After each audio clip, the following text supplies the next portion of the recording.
Bismillahirrahmanirrahim. Assalamualaikum warahmatullahi wabarakatuh. Waalaikumsalam warahmatullah. Kawan-kawan dimanapun berada, alhamdulillah hari ini saya bisa bersua via virtual Zoom dengan orang alim yang pas kalau menduduki kedudukannya sebagai Kepala Pusat Pengabdian Masyarakat karena beliau adalah dosen yang sering mengabdi di masyarakat sebagai ulama. Kita sapa Dr. Muhammad Syukri Albani Nasution MA. Assalamualaikum, Kiai. Waalaikumsalam. Ini sama-sama Kiai. Kemarin Kiai nyerang PBNU kemarin ya, waktu khutbah Jumat ya. Allah, kemarin Allah. itu ada kesempatan khutbah di PBNU Jumat. Nah itu ini bukan karena ketuanya baru ya kayak ini ada sinyal-sinyal nih kayak. Bukan. Itu karena saya berani khutbah gitu. Karena yang pengurus lama udah nggak masuk. Oh gitu. Pengurus baru belum masuk. jadi masuklah kita gitu ya. Jadi jamaahnya dari umum, saya berani khutbah di situ. Makanya itu ngeri tuh dia menyerang apa itu ya? Menyerang para ulama di sarangnya dia. Tapi alhamdulillah yang penting manfaat. Makanya kita masa mengkhutbahkan ulama diserang ulama. Allah, kita. Allah. Jadi momennya harus lihat, wah ternyata katanya banyak jamaah dari luar semua. Ya berani khutbah. Itu kan rendah hatinya Pak Kiai aja. Insya Allah manfaat lah. Semua kapus pengabdian kan harus banyak mengabdi. Itu dia. Allah. Kiai itu lahir tahun berapa sih? Saya masih muda ini, Kiai. Kalau kata orang Medan cencen. Nah, cencen tuh masih anak bawang. Saya lahir tahun 84. Subhanallah, keren. Wah, makanya saya ketemu sama guru nih, Kiai Kamarusdian. Udah tua ya kita ya berarti ya. Nah, wajahnya muda nih. Guru tua ya kalau muridnya Kishore berarti guru udah tua. Allahu Akbar. Tahun 84 Ki ya? Iya, saya lahir di Medan. Medan ya, asli Medan berarti. Ya, asli Medan, sekolahnya juga dulu SD di Medan, tapi waktu sanawiyah aliyah saya di pesantren Purba Baru. Di daerah mana tuh? Mustafawiyah di Mandailing Natal itu pesantren tradisional NU yang terbesar di Sumatera Utara 1912. Ininya. Pak Abdul Halim kalau nggak salah di sana deh. Abdul Halim Win Jakarta. Iya. Mustafawiyah juga tuh. Betul. Oh ya, jadi kami 7 tahun di sana. Baru ke IAIN lah. Jadi saya ini produk dalam negeri, Kiai.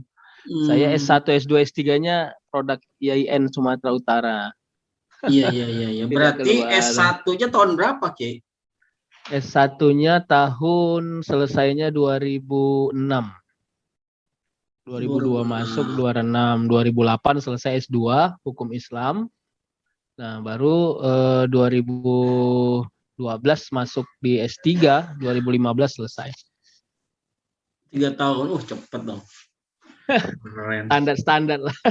Keren lah. Allah Akbar. Fakultas Syariah. Syariah. Jadi berarti sama Pak Mustafa itu ya? Dr. Mustafa itu kiai apa ya? Kiai senior lah itu ya. Udah tua dong juga ya. Kiai senior. Dr. Mustafa Kamarokan. Ya, kemarin kami sama sewaktu di Syariah beliau wakil dekan 2, saya di 3-nya waktu tahun lalu periode lalu. Iya. Oh gitu. Nah, habis itu kami berpisah. Sekarang beliau di ekonomi, saya ke pengabdian. Iya. Berarti memang orang-orang hebat ya. Enggak lah. Mengabdi tapi. Pertama beliau itu 2016 ya, kalau nggak salah ya. Jadi wakil dekan ya. Ya. Beliau sebelumnya di Fakultas Ilmu Sosial 1 tahun. Waktu itu saya di FKM, lalu terus meninggal Prof. Fadil, rektor kami kan pemilihan lagi. Fadil ya, betul. Baru kami masuk bergabung sama di Syariah. Berarti beliau di FISIP dulu Wakil dekan? Ya, divis ya. Oh gitu. Sempat jadi wakil dekan.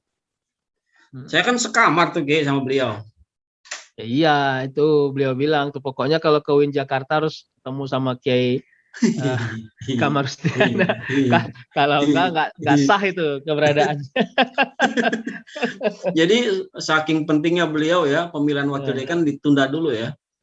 Nah, Tunggu jadi beliau pulang dari Belanda gitu. Tunggu beliau dari Belanda pulang baru. Allah. Jadi Kapus Pengabdian ini setelah jadi wakil dekan 3 di Syariah, Kiai Sukri ya? Ya, di Syariah. Jadi ya udah ditugaskan rektor di situ ya, situlah. Dan menurut saya juga senang juga sih di situ. Ya, paling nggak ada alasan banyak keluar juga.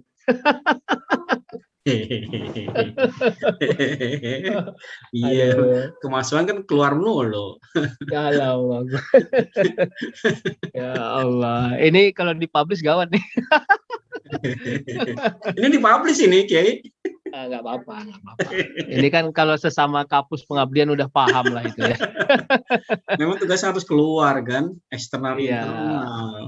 Membangun akses ya. Iya. Kalau KKN itu setahun berapa banyak mahasiswa di UINSU? Kalau tahun lalu kami memang karena KKN-nya hanya reguler ya, karena di keadaan COVID juga di Sumatera Utara tidak stabil kan. Jadi kemarin tuh sekali tidak ada ikut KKN lagi. Paling kita ikut KKN apalah kemarin, KKN Serumpun, itu pun hanya 3 orang mahasiswa, selebihnya kita di KKN reguler 6.000-an orang.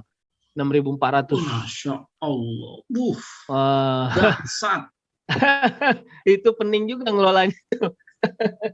1 tahun 1 kali Kiai KKN itu di Agustus. Iya, di Agustus itu karena COVID itu. Tapi yang tahun ini kita rancang coba 3 lah minimal. Jadi ada KKN di Ramadan nanti, baru yang kedua moderasi, yang ketiga reguler. Karena memang apa ya, bukan terlalu berhati-hati, memang sangat protek lah kira-kira pemerintah Sumatera Utara untuk COVID ini. Jadi tidak terlalu elastis juga. Dan saya kira itu bagus juga sih. Untuk menahan laju COVID ya? Iya, karena kalau udah ada kasus kita penanggung jawabnya juga kan ya. Jadi betul. Harus hati-hati lah. Betul. Tapi rancangan tahun ini akan offline, tidak lagi DR. Rencana offline, ya Bismillah offline lah. Tapi belum kita diskusikan sama Pak Rektor. Cuman memang kita coba mix lah. Kalaupun ada, artinya offline terbatas dalam makna mungkin mereka tidak selama 1 bulan full di lokasi, kira-kira gitu. Atau kalaupun mereka di lokasi adalah orang-orang yang di kampungnya. Misalnya kalau dia asalnya dari kampung A, kita tempatkan dia KKN-nya di kampung A itu. Kira-kira gitu nih. Jadi seperti temanya kembali ke desa dan bermanfaat untuk desa gitu kira-kira. Iya. Lebih kepada kita ini ya, tapi memang mungkin kalau Win Syahid sudah lama lah melakukan itu ya. Lebih kepada output dan outcome-nya yang kita kuatkan, misalnya mereka berbasis video dan artikel pengabdian lah. Tahun ini alhamdulillah dari 218 kelompok, dari 6.000 orang itu 218 kelompok, kita sudah keluar LOA 100-an artikel dari mulai Sinta 2 sampai Sinta 6. Nah, keren banget ya itu. Masya Allah, itu loh juara umum itu. Udah lah, tapi yang jelas itu dibimbing oleh dosen pamongnya. Mungkin dosennya juga punya kepentingan kali ya, dosen pembimbingnya punya kepentingan juga karena kan kolaborasi kan. Jadi dibuat artikel jurnal. Iya, jadi berbasis metode berbasis metodenya ya pengabdian ya, CBR atau SL gitu kan. Mereka buat metodenya itu. Nah, kemarin pokoknya hitungannya 102 atau 103 sudah ada. Yang udah ada yang terbit, sudah ada yang LOA-nya sampai 2023. Nah, tahun ini kita rencana begitu. Iya, betul. Ya ini. Dan malah sebenarnya kita mau lihat yang ini seperti mungkin kepada pasar yang membutuhkan kita langsung. Mungkin Win Syahid kan sudah lakukan itu, misalnya langsung ke, kalau dia hukum misalnya ke pengadilan, ke ini. Berbeda dengan praktikum ya. Kalau praktikum kan lebih kepada mata kuliah. Kalau pengabdian mungkin lebih umum gitu. Tapi belum tahu nih Yai, lihat kita koordinasi terus lah. Saya mau berguru sama Yai dari Win Syahid. gimana ininya? Kita nggak terlalu banyak model, KKN itu hanya reguler aja sebetulnya. Cuman memang dia lagi diperkuat di KKN internasional. Oh gitu ya. Karena Nah, kita kan ada namanya apa tuh ya, ISEC di sini kerjasama dengan ISEC Win Jakarta tuh. ISEC itu gabungan mahasiswa Indonesia dengan mahasiswa luar negeri. Nah, itu ISEC mana itu aja tuh punya ya? program seluruh negara itu. Oh, seluruh negara ya. Alhamdulillah. Nanti kalau memang Winsu mau tahu tentang ISEC, saya bisa rekomendasi ke kawan-kawan ISEC untuk bisa komunikasi. Iya, Nah itu, saya berharap sih itu kalau memungkinkan ya. ya nanti saya bisa rekomendasi itu bagaimana agar ISEC ada di Winsu juga gitu. Kita udah MOU dengan ISEC dan sudah 2019 itu udah menyebar tuh, ada yang di Hong Kong, ada di Yugoslavia, ada yang di Vietnam. Tapi mandiri tuh ya, mereka biaya mandiri atau dibiayai kampus ya? Mandiri ya. Karena memang mereka juga pengalaman kan nggak bisa 2 kali kan, pasti mereka mau lah. Itu dia, betul. Ternyata setelah dicoba KKN Mandiri Internasional itu banyak minatnya.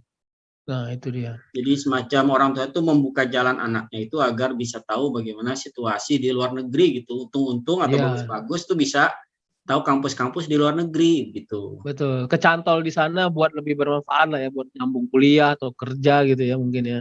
Betul Kiai. Ini tahun ini nih Win Jakarta sudah ada sih kemarin sudah virtual Zoom juga gitu, mau ke Hong Kong, ke Korea begitu, Kiai, ke Jepang gitu untuk KKN untuk sana. tahun ini ya, tahun 2022 ya. Iya, kalau situasinya bagus. Lagi-lagi situasinya bagus atau tidak. Gitu. Tapi sepertinya kita belum ada edaran dari Dirjen Pendis ya tentang KKN tahun ini ya, gimana ya? Iya betul, belum ada. Biasanya ngikutin Dikbud juga kan? Iya, karena kami juga mendelay ini sebab menunggu itu. Iya. Tapi kalau bisa lebih elastis, mungkin yang Yai bilang tuh paten juga itu ya. Bisa coba kami mungkin terobos Malaysia, terobos Singapura kali gitu yang dekat-dekat sini ya, dekat Medan ya. Iya, itu intinya kan kalau suasana COVID-nya udah reda kan, khawatir di sana karantinanya kelamaan lagi, biaya lagi, kasihan. Lebih lama karantinanya pada KKN. Pulang di karantina lagi. Nah, kita juga mesti lihat situasi kondisi memang untuk ke luar negeri gitu ya, termasuk kita dalam negeri ini kan. Meskipun kami dari Jakarta sudah merancang tahun ini offline. Offline ya, alhamdulillah. Karena implikasinya ada kaitan dengan bantuan-bantuan ke setiap kelompok kalau kami itu kan. Oh iya, itu setiap kelompok ada disubsidi dari fakultas kampus berarti ya? Ada kampus, walaupun nggak besar gitu ya, tapi adalah buat bikin laporan mereka tuh. Iyalah, tapi yang jelas kan ya, kalau di Win Syahid regulernya berarti seputaran Jakarta dan sekitarnya ya kira-kira, selain dari Bogor, yang luar negeri. Bogor juga, Tangerang, tapi saya tambah sekarang itu Cianjur, Sukabumi, Lebak, Banten. Iya. Makanya kemarin sudah nge-zoom sama Ki Ayep, Bandung ya. Saya bilang kita ke Cianjur loh, kata saya gitu. Kita gabung. Ayo dia. Jadi ini bisa jadi konsideran kami juga, kalau Jakarta sudah berani offline, harusnya Medan lebih percaya diri lagi itu offline. Harusnya begitu. Iya, bismillah lah. Persoalan nanti Kiai lebih baik persiapannya offline. Iya, walaupun berubah online gitu ya. Iya. Kenapa? Karena implikasinya kalau udah online tuh kan susah di offline kan gitu. Terutama masalah bantuan itu sudah susah. Nah, kita offline kan dulu. Setelah itu kalau situasinya mungkin nanti baik, alhamdulillah ya kan. Ya alhamdulillah. Iyalah. Tinggal dikurang-kurangin. Yang jelas kita saling koordinasi juga nih ya. Nanti saya minta ilmunya juga nanti kalau ada hal-hal teknis, dan mungkin kalau memungkinkan nanti saya berharap pada coaching terbatas saya minta Yai kasih inilah dulu masukan nanti di acara-acara kita online aja. Jadi tukar pikiran, tukar informasi ya. Iya. Itu dia. Jadi ya sebetulnya kayak ada ini pemikiran ya, karena memang sudah COVID juga gitu. Ada pemikiran syariah itu seharusnya bukan hanya di kampung begitu kan. tapi juga pembinaan Iya, para napi-napi itu penting gitu. Nah, kemarin sudah ke betul, Cipinang betul. tuh, kawan-kawan ke Cipinang gitu, ada pembinaan mental Oh, spiritual. Jadi oke pengabdian ya. di lembaga gitu, pakaian lembaga namanya. Oke, oke. Dan memang mereka termasuk apa ya, memberi apalah ya, siraman rohani atau Mm-mm. pelatihan-pelatihan pemahaman hukum Islam kali gitu ya. Misalkan seperti itu, iya. Oh, iya, iya, iya, iya. Ini saya catat nih. Jadi kita Bagus juga itu ya. buat namanya KKN lembaga, Kiai. Karena ekonomi misalkan mereka juga katanya ada yang mau ngabdi di lembaga zakat begitu. Hmm. Bagaimana penguatan-penguatan manajerial lembaga-lembaga zakat. Misalkan begitu, Kiai. Jadi salah satu namanya KKN kelembagaan. Oh, namanya KKN kelembagaan ya. Itu Mm-mm. dia masuk di reguler atau gimana ya kira-kira? Reguler, Kiai. Waktunya Reguler reguler. ya. Mm-mm. Jadi misalnya mereka ke satu desa, ke satu kota lah, katakanlah ke Bogor gitu. Tapi di Bogor mereka nanti mengabdinya di rumah zakat misalnya gitu ya, atau di LP-nya Betul. gitu-gitu ya. Betul. Betul, ya. Atau di lembaga-lembaga yang ditunjuk oleh kita gitu, kerjasama. Nah, ini Misalkan dia. gitu. Ya, alhamdulillah. Saya juga sudah berpikir yang seperti itu. Cuman kan orientasi KKN ini seolah-olah hanya masyarakat, direct ke masyarakat. Nah, tapi kan bagusnya gitu, karena kan outputnya juga bisa jadi manfaat kepada mahasiswa kita. Kalau bagus dia bisa panjang di situ kan, kira-kira kan gitu. Iya, itu salah satunya kayak betul tuh. Iya, iya betul. Cuma memang Eh, saya tuh dari Jakarta ini karena juga ada misi KKN di kepulauan. Kita kan nggak punya ah, pulau, paling Pulau Seribu. Hari ini mau ah. ke Pulau Seribu nih, rencananya Januari sebetulnya. Oh gitu ya. Hmm. Nah, kalau di Medan itu ada KKN kepulauan nggak? Saya dengar-dengar dulu artinya di KKN kepulauan. Iya, mungkin lebih kepada apa ya, KKN berbasis kepariwisataan ya. Hmm, Tapi itu kayak di Barus, Danau Toba. Cuman memang ini terganggu COVID ini semua lah. Jadi kita tidak bisa apa ya, tidak bisa elastis berpikir apa jenisnya lagi. Ya kalau KKN kepulauan itu kira-kira kalau yang versinya Win Syahid sama juga model apanya KKN-nya, hanya tempatnya saja yang beda ya gitu. betul, di kepulauan aja. Ah, Walaupun iya, ada iya. PR sebetulnya di Kepulauan Seribu, yaitu mengakses KUA, mengakses pengadilan agama, gitu yang orang-orang syariah paham ya, itu Ah, kosnya besar. oh gitu ya. Apa? Karena ada pihak ketiganya, ada calonnya atau gimana Lokasi kira-kira? Kiai, jadi misalkan mereka tinggal di Pulau Tidung. Hmm. Pulau Tidung itu bukan kecamatan, sehingga harus ke KUA-nya di Pulau Pramuka misalkan. Oh, pindah pulau lagi ya? Ongkosnya berapa itu udah? Itu Oh, baru jadi daftar, belum nikahnya nanti. artinya ada berulang-ulang jadi ya. Ya, satu itu. Yang kedua, kalau pengadilan agama itu ada di Jakarta, Kiai. Pelumpang namanya, contohnya Tanjung Priuk. Hmm. Berarti mereka harus nyebrang lagi kan. Iya, iya, iya. Berarti Berapa biayanya itu buat daftar doang. berat di ongkos loh. Nah, itu ada PR-PR di masyarakat kepulauan, misalkan ditemukan seperti itulah. Iya, iya, iya. Satunya ya. Nah, nggak tahu nanti mungkin kalau seandainya anak-anak Jakarta mau insert KKN di Winsu, ya mudah-mudahan Hmm. bisa ya nanti 2022 kalau sudah tidak COVID ya, Kiai ya. Ya, pokoknya kita elastis saja ya, kalau udah komunikasi gini apa yang kira-kira bisa, dan kami juga saya juga nanti bisa aja sekali waktu mahasiswa mau ke sana sebentar misalnya, mau apakah pengabdian kah atau apa gitu kan. Boleh, Saya boleh, mungkin Kiai, boleh, betul. soundingkan ke Kiai lah kira-kira gitu. Boleh, boleh, boleh. KKN sebulan, seminggu di Jakarta nggak apa-apa juga kan? Iya, iya, iya, iya, iya. Betul. Hah? Allah. KKN gimana Iya, coba? Jadi seminggu di Jakarta mereka gitu ya. iya. Atau 2 minggu di Jakarta. Tapi kita taruh di Kepulauan Seribu gitu. Betul, nggak ada masalah. Atau Allah. bisa juga digabung kayak dengan misalkan kalau di Nah, Lebak itu ada YIN Serang. aha. Nah, kita IAIN. kolaborasi terbatas. Oh gitu ya. Terbatasnya itu gimana mengukurnya kira-kira atau membatasinya? Dari sisi kampus hanya 3, misalkan Jakarta, Serang gitu sama Sumatera Utara. Yang kedua dari Iya, iya. sisi waktu Tapi terbatas mungkin ya, bisa jadi hanya 2 minggu, iya, iya, iya. misalkan 2 minggu di sana, 2 minggu di Serang gitu. Atau justru ya Iya, iya. full misalkan, tapi dengan Tapi tema-tema tetap yang terbatas juga. iya, ya, tapi tetap hitungannya itu biaya apa ya? KKN mandiri mereka ya. Artinya siapa yang Kita mau buat lah. KKN mandiri semua kayak yang sifatnya kolaboratif Nah, itu. dengan Lombok, Iya, dengan Bandung, dengan Aceh, mungkin dengan Winsu itu semuanya KKN mandiri, Kiai. Jadi nggak ada implikasi itu ya, yang lainnya gitu. Bisa juga nanti kalau yang saya terpikir, kalaupun kita buat KKN berbasis riset misalnya, Ya, UIN itu Jakarta dia. sama UIN Medan, misalnya ya dari Medan 10 orang aja, Jakarta 10 orang aja, Betul, nggak apa-apa betul. mereka 2 minggu Jakarta, 2 minggu di Medan gitu. Nanti hasilnya Itu outputnya, ya. Di switch ya nanti ya. Di iya switch ya. Boleh juga ya. hasilnya laporannya mereka buat jurnal. Nah, DPL-nya kita Iya. dua aja. Bapak satu DPL, saya satu DPL. Boleh, boleh. Betul Wah, ini tuh. keren Ini tuh, keren berkembang tuh. terus jadi kan wacana ini kan. Alhamdulillah. Iya. Boleh, boleh. Ini kan, Tapi waktunya Juli Agustus Kiai ya. ya saya berharap situ. Kalau Kiai sepakat, nanti saya biar cari mahasiswanya. Ini mahasiswa yang agak-agak gila, nanti saya cari. Gila Iya. maksudnya Petualang ya. dananya gila, mau berpetualang dan suka riset gitu kan. Riset, betul. Ya, jadi supaya KKN-nya langsung menukik saja gitu. Nah, KKN nanti tematik aja nanti ya. tematik kalau di Jakarta ya iyalah kira-kira yang membimbing mereka mau kemana. Kalau di Medan biar saya yang bimbing kemana gitu.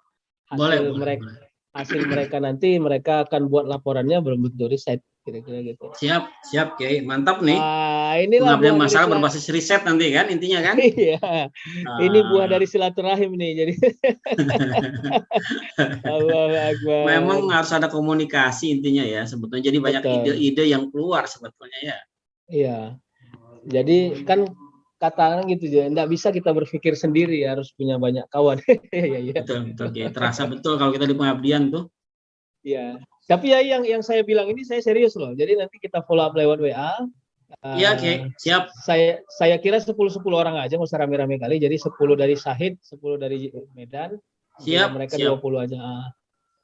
Siap, Kiai. Nanti kita segera ke pemerintah Kabupaten Kepulauan Seribu nanti untuk MOU gitu kan. Kalau sudah itu nanti kita KKN kepulauan. Siap. Keren kan Jakarta punya kepulauan kan KKN-nya kan. Namanya Sumatera Utara. Iya. Jadi nanti kalau di Jakarta mereka Kepulauan Seribu, kalau di Sumatera Utara kami suruh dia ke Barus yang pulau yang titik nol Islam yang di Barus gitu, itu. Barus ya. Iya. Barus di Tapanuli Tengah itu 12 jam dari Medan. Menantang banget tuh ya 12 jam. Iya, dan mereka kita suruh tinggal di sana 2 minggu di pinggir pantai. Subhanallah, keren. Nah, itu. Boleh Kiai, nanti saya kirim suratnya ya, kita MOU ya. Siap, MOU aja lah langsung. MOU aja ya dengan antar kampus ya. Siap. Ya. Apa yang membuat Kiai itu sukses? Ukuran kita ya, sukses lah ya. Kalau jangan ukurannya rektor, jangan gitu ya. Apalagi tahun 84 tuh udah jadi wadek, udah jadi kepala pusat begitu ya. Nah, gimana kiatnya tuh? Ya, saya enggak tahu ya. Jadi apa ya? Bagi saya sih karena dari pesantren tradisional juga ya. Jadi, saya tuh modelnya gini, bisa senang, bisa tenang. Nah, sekarang saya di rumah lagi senang melihara banyak hewan ya. Ada kelinci, ada ikan, ada burung. Jadi kerja saya itu aja tiap pagi, itu bagi saya hiburan. Jadi maksud saya mengalir aja sih ya. Nggak ada, bagi saya sih nggak ada yang apa aja. Fresh ya, ngeliatin binatang-binatang ya. Jadi ini sekarang tujuannya, dan saya doakan juga ya segera guru besar. Saya pun lagi konsentrasi mengejar-ngejar itulah. Amin. Dunianya itulah kira-kira. Skopus, gini Skopus. Pokoknya ngeliat wajah ya ini kelihatan wajah Skopus, saya juga gitu. Wajah Skopus udah sekuteng. Allahu Akbar. Ya, baik ya, sukses selalu ya. Sehat-sehat selalu ya. Ya, saya doakan nanti juga. Insya Allah selesai ini kita dialog lagi, komunikasi lagi, biar nanti ada nilai-nilai kemanfaatan yang kita bangun buat kampus tercinta ya. Amin. Insya Allah, dan kepada masyarakat juga ya. Insya Allah. Pasti kayak itu semuanya ya. Makasih kayak ya. Makasih, nanti minta videonya ya kalau udah ada ya. Nanti saya share, Insya Allah ya. Baik. Ya, baik. Assalamualaikum. Waalaikumsalam warahmatullahi wabarakatuh.